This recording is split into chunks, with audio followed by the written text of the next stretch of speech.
So what's the best way to remove an image background in Adobe Photoshop 2025?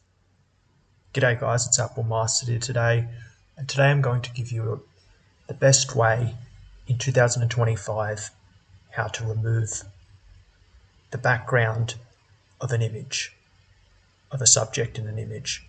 So that, of course, in Photoshop's history, there's been many ways of doing this, some better than others.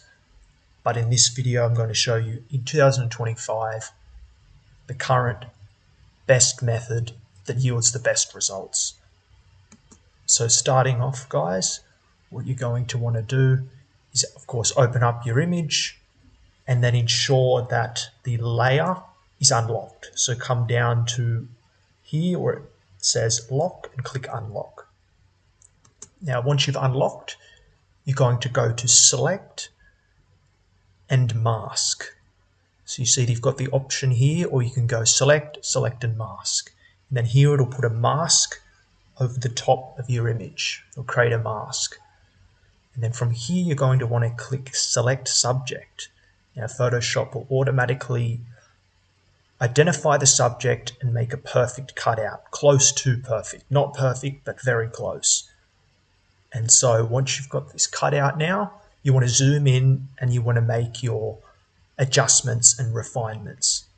So here's personal preference. As you can see, it does an excellent job, a lot better than you could do otherwise with a lasso tool yourself.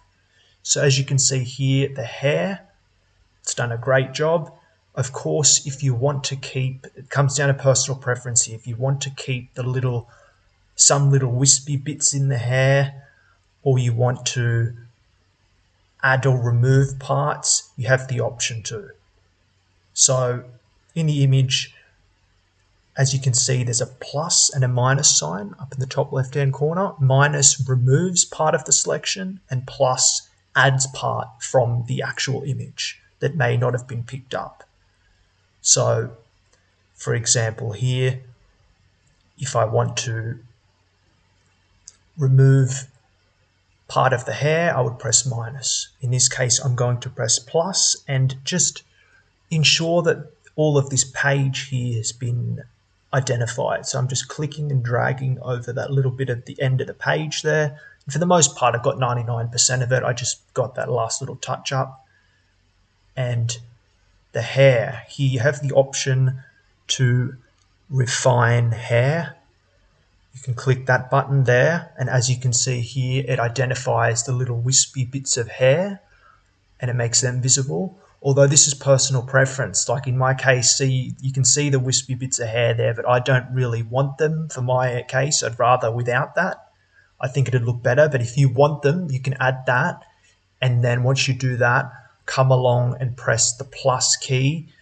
And as you can see here, I'm just clicking and dragging with the plus key, and it's adding those wispy bits of hair that have been left out. And if that's what you wish, as you can see here, it's included, although I personally think it looks better without. Here I'm fixing it and I'm adding those little bits of hair, but I just wanted to show you guys both ways.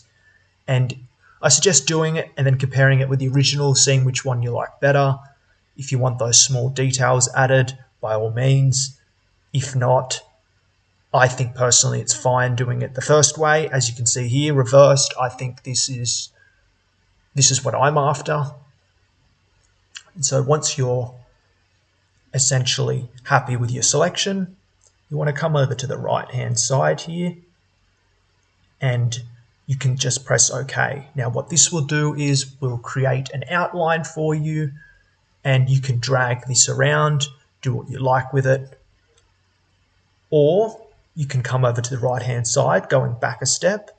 You can go down to the bottom and you can select under Output 2, you can press Layer Mask. So when you click Layer Mask, as you can see here, it removes the background and you are left with only the subject that we had just highlighted there. Now this is remove the background, and you can press V, move this object around as you wish. You can scale it, turn it into a smart object, etc. But essentially, we have isolated this subject now. So one other thing you can do, as you can see in the right hand corner, it's created a mask layer. So you can show it or hide it. We have the two options here, the mask and the original image. You can always go back to the original if need be, but there's two options here. To put an image in the background, hit File, Place Embedded, and then find the background image that you want. If you want to create a new background, select it. As you can see here, I've just picked this image, and then the image that I've selected, the dimensions don't fit the original image. So first you want to click and drag that image behind the mask layer we just had so it becomes a background. And as you can see now, I'm just scaling this photo to fit the original dimensions of my first image. And bam, as you can see here, finished. I've created a brand new background, and you wouldn't be able to tell the difference. I've just moved the original image over now, and bam, it's a whole different image. You put this one next to the first one, you couldn't tell which one was the original, just about. So yeah, I hope this video was helpful, guys. And thanks for watching. Stay tuned.